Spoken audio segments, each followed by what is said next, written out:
Pinecrest Meadows was a serene and exclusive neighborhood. Its clean streets, lined with manicured lawns and modern villas, sparkled under the sun. On a crisp Saturday morning, Claire Thompson stepped onto her driveway, broom in hand, feeling the pride of a new homeowner. At 42, Claire, a major in the U.S. Army, had finally settled into civilian life after 2 decades of service overseas. Purchasing this house was a personal victory, symbolizing years of hard work and dedication.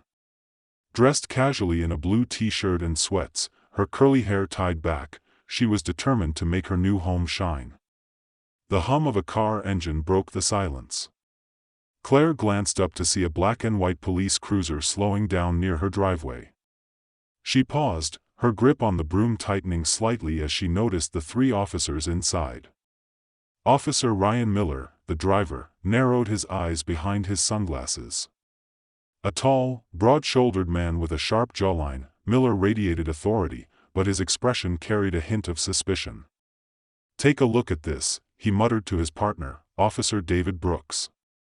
Brooks, a stocky man with a permanent smirk, glanced at Claire and chuckled, "Well, that's something you don't see every day." From the back seat, Officer Eric Carter, younger and visibly less confident, leaned forward. "Maybe she works here," he suggested quietly. Miller smirked and brought the cruiser to a stop. "Only one way to find out." Claire set her broom down as Miller and Brooks exited the car, their strides deliberate. Carter hesitated before following. The 3 approached her driveway, and Claire straightened, maintaining a calm exterior. "Good morning," Miller began, his tone more interrogative than friendly. "What's going on here?" Claire raised an eyebrow, surprised by the question. "I'm cleaning my driveway," she replied evenly. "Your driveway?" Brooks repeated, the disbelief in his tone evident. He turned to Miller. "She says it's her house."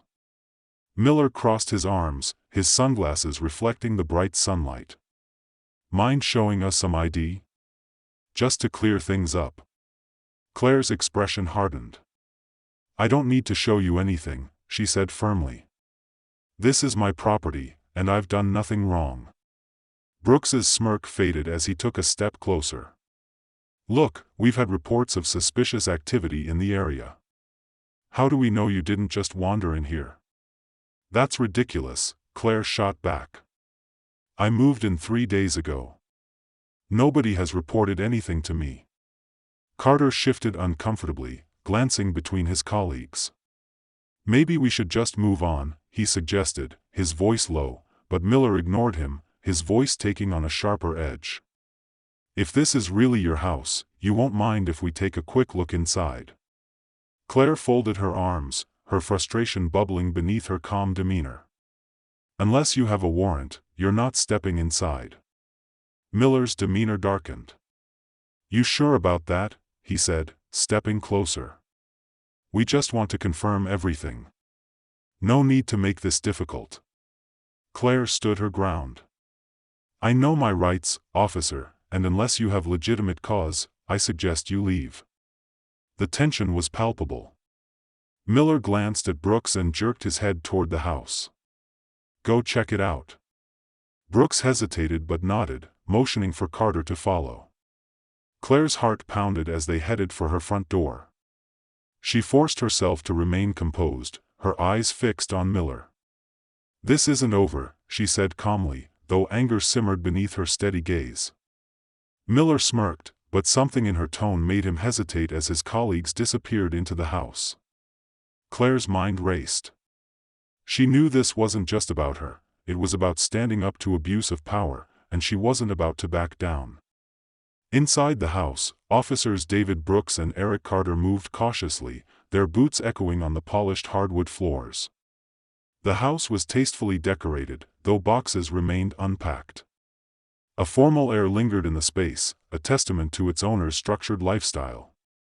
"Doesn't look like she just wandered in," Carter muttered, his eyes scanning the living room. Brooks shrugged. "Let's make sure. Check the back." Meanwhile, outside, Claire stood firm in the face of Officer Ryan Miller.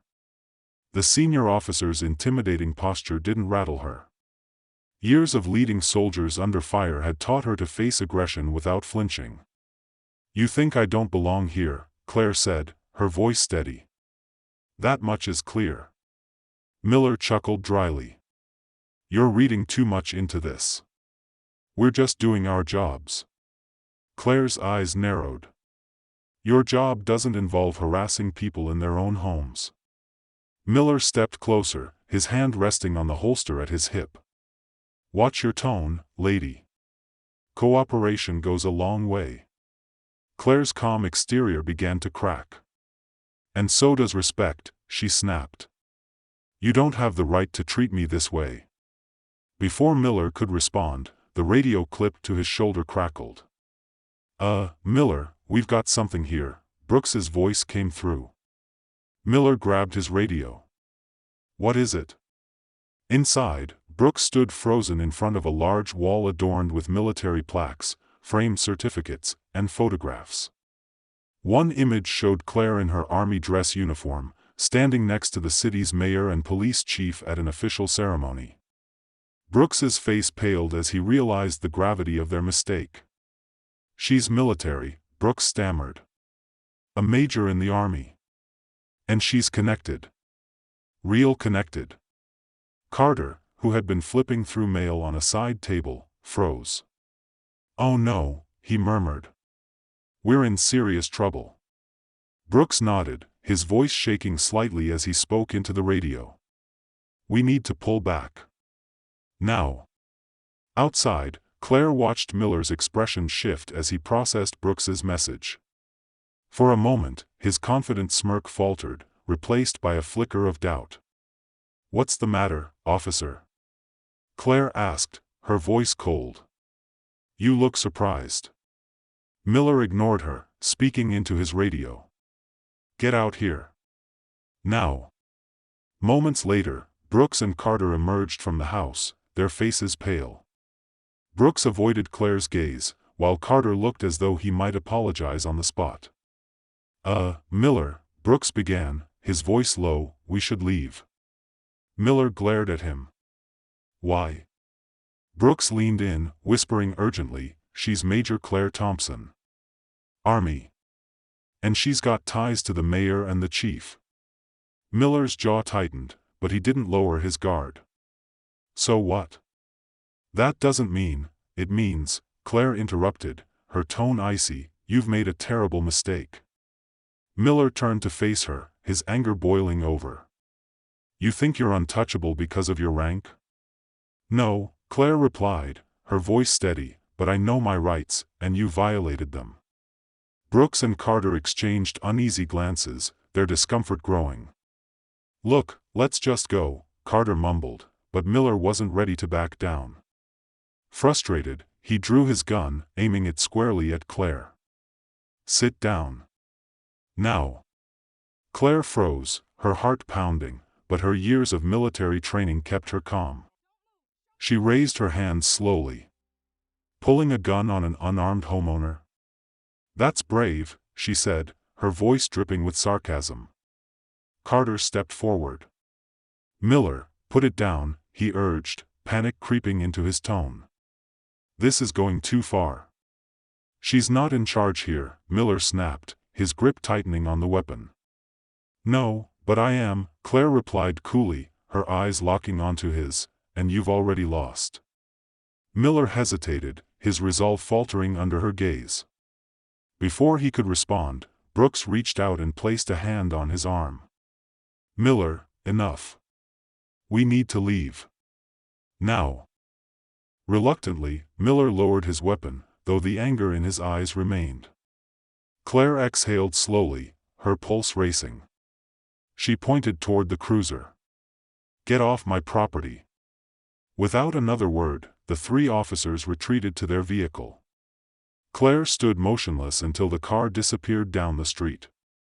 Then she turned and walked back inside, locking the door behind her. Her hands trembled as she accessed her security footage. The entire encounter, every word, every gesture, had been recorded. Claire saved the file and opened her phone. "This is Major Claire Thompson," she said when the sheriff's office answered. "I need to report an incident of police misconduct." She ended the call, her jaw set. This wasn't over, not by a long shot. The next morning, Claire Thompson strode into the sheriff's office, her posture firm and commanding. She wore her Army service uniform, her decorations gleaming under the fluorescent lights. Conversations hushed as officers and staff turned to look at her. Claire ignored the stares and approached the front desk. "I have an appointment with Sheriff Mark Hayes," she said, her voice calm but authoritative. The receptionist, a young woman who appeared slightly flustered, nodded quickly. "Yes, ma'am. The sheriff is expecting you. His office is down the hall, second door on the left." "Thank you," Claire replied, walking purposefully toward the indicated door. Inside the sheriff's office, Mark Hayes stood as Claire entered. A tall man in his 50s with salt and pepper hair, Hayes exuded a steady, experienced demeanor. His expression shifted from surprise to concern as he extended his hand. "Major Thompson, it's an honor," he said. "Please, have a seat." Claire shook his hand but remained standing. "Sheriff Hayes, I'm not here for pleasantries. I've brought evidence of a serious incident involving 3 of your officers." She placed a USB drive on his desk. Hayes raised an eyebrow. "Go on." Claire explained, recounting the previous day's events in measured detail. She described how the officers had harassed her, entered her home without permission, and escalated the situation to the point where a gun was drawn. "This drive contains the full security footage," Claire said. "It captures everything, from the moment they arrived to the point they left my property." Hayes plugged the drive into his computer, and together they watched the video. As the footage played, Hayes's expression grew darker. The condescension in the officer's tones, the unauthorized entry, and the moment Miller pointed his gun at Claire were all laid bare. When the video ended, Hayes leaned back in his chair, letting out a slow breath. "This is unacceptable," he said. "I can't believe this happened under my watch." "It did," Claire replied bluntly, "and I expect action. If this isn't addressed, I'll take this to higher authorities and the media." Hayes nodded, his face resolute. "You don't have to. I'll handle it. I'll initiate an internal investigation immediately, and the officers involved will be suspended effective today." Claire's gaze was steady. "I'm holding you to that, Sheriff. This isn't just about me, it's about accountability." Hayes rose from his chair. "You have my word, Major Thompson." That afternoon, officers Ryan Miller, David Brooks, and Eric Carter were summoned to the precinct's Human Resources office. Each received a notice of immediate suspension pending investigation. Brooks accepted the suspension quietly, avoiding eye contact. Carter appeared deeply troubled, nodding reluctantly as the HR manager explained the situation. Miller, however, was livid. "This is ridiculous," he shouted, slamming a fist on the desk. "We were doing our job." The HR manager remained composed. "Your actions were recorded, Officer Miller. You have the right to appeal, but based on the evidence, this is a serious matter. I suggest you consult legal counsel." Miller stormed out, muttering curses under his breath. Brooks and Carter followed, their expressions grim. 2 days later, Claire received a call from Sheriff Hayes. "Major Thompson, I wanted to inform you that the officers have been suspended, and the investigation is underway. This will be a thorough and transparent process." Claire's voice was measured. "Thank you, Sheriff. I trust you'll follow through." But the story didn't end there. News of the incident had begun to spread. Claire's security footage, shared by Hayes as part of his commitment to transparency, quickly went viral. Local media picked up the story, and soon it was a topic of national discussion. Public outrage grew as the footage circulated online, sparking debates about police misconduct and racial profiling. Advocacy groups called for reforms, demanding stricter oversight and mandatory training for law enforcement officers. Claire, meanwhile, kept a low profile, declining most interview requests. Her focus remained on ensuring justice, not just for herself, but for others who had faced similar abuses. One evening, as she watched the news coverage of the incident, her phone buzzed. It was a message from a friend: "You've started something important. Keep going." Claire read the message and smiled faintly. She knew the fight wasn't over, but she was ready for whatever came next. 2 weeks after the incident, Sheriff Mark Hayes held a press conference in the main hall of the Pinecrest County Police Department. The room was packed with reporters, cameras flashing as Hayes stepped up to the podium. Beside him stood Claire Thompson, her Army uniform pristine, her demeanor unshakable. "Good afternoon," Hayes began, his voice steady. "Today, we are addressing an incident that has brought national attention to this department. I want to assure the public that we are committed to transparency and accountability." The sheriff detailed the findings of the internal investigation. The security footage, along with witness interviews, had confirmed multiple violations by the 3 officers involved. Officer Ryan Miller, who drew his weapon on Major Claire Thompson without justification, has been charged with criminal misconduct, including assault with a deadly weapon and abuse of power, Hayes announced. He was arrested this morning and is now in custody, awaiting trial. The room erupted with murmurs from reporters. Hayes raised a hand to quiet them before continuing. Officers David Brooks and Eric Carter, who unlawfully entered Major Thompson's home without a warrant, have been terminated from the force. They will also face administrative penalties for their actions. Claire observed the crowd as the sheriff spoke. The mix of outrage and relief on the faces before her reflected the importance of this moment. "As a department, we acknowledge our failure in this case," Hayes said. "We offer our deepest apologies to Major Thompson and the community we are sworn to serve. This incident is a stark reminder of the work we must do to restore trust and prevent such abuses in the future." When Hayes finished, he turned to Claire. "Major Thompson, would you like to say a few words?" Claire stepped to the podium, her sharp gaze scanning the room. The crowd quieted, their attention fully on her. "Thank you, Sheriff Hayes," she began. "I want to start by saying that this isn't just my story. It's the story of countless individuals who face injustice simply because of who they are or how they look." Her voice was firm but measured, carrying the weight of someone accustomed to commanding respect. "I've dedicated my life to serving this country, to upholding the principles of justice and equality. But that day, in front of my own home, I was treated as though I didn't belong. No one should ever experience that." She paused, letting her words sink in. This isn't just about punishing individuals who abuse their power. It's about ensuring systemic change. We must demand accountability from those entrusted with authority, and we must work to build systems that protect everyone equally. Applause broke out as Claire stepped back. Hayes shook her hand, and together they left the stage, the press still buzzing with questions. The ripple effects of the incident were immediate. Community organizations rallied around Claire's story, using it as a platform to push for policy changes. Public forums were held, where residents voiced their concerns and shared their own experiences with law enforcement.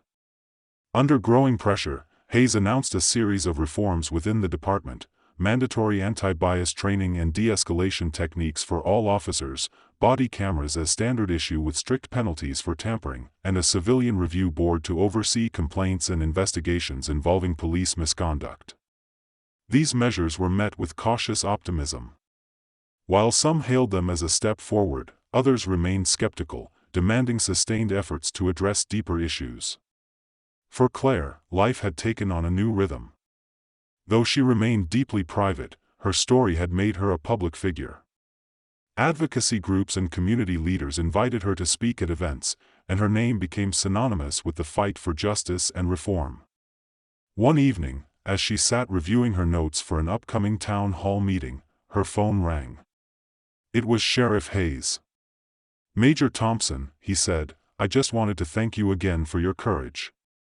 You've pushed us to be better, and for that, I'm grateful." Claire's voice was steady. "Thank you, Sheriff, but this is just the beginning. There's still more work to do."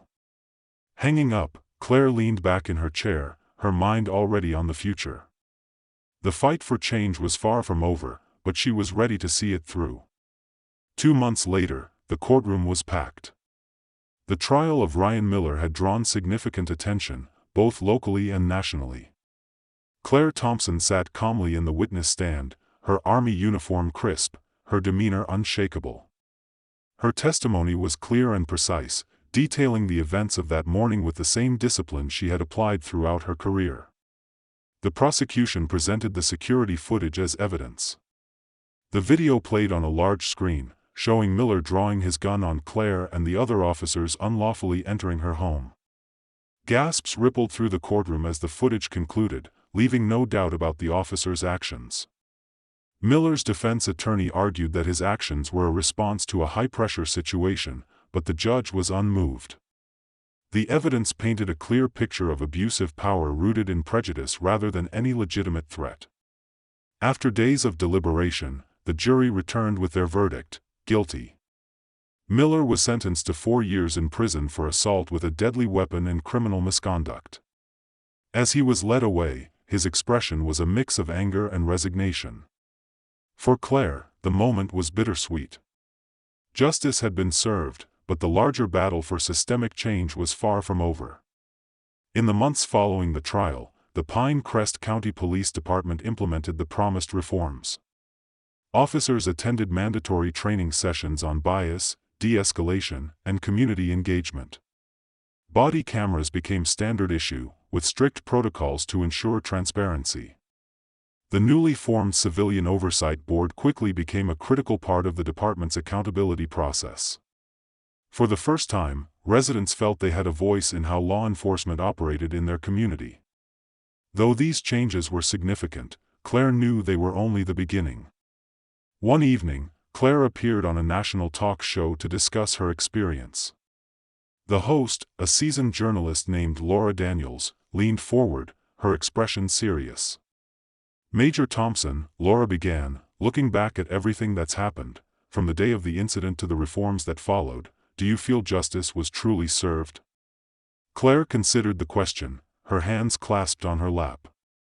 "Justice is more than punishing those who've done wrong," she said. "It's about creating a society where such wrongs are less likely to happen in the first place. We've made progress, but there's still a long road ahead."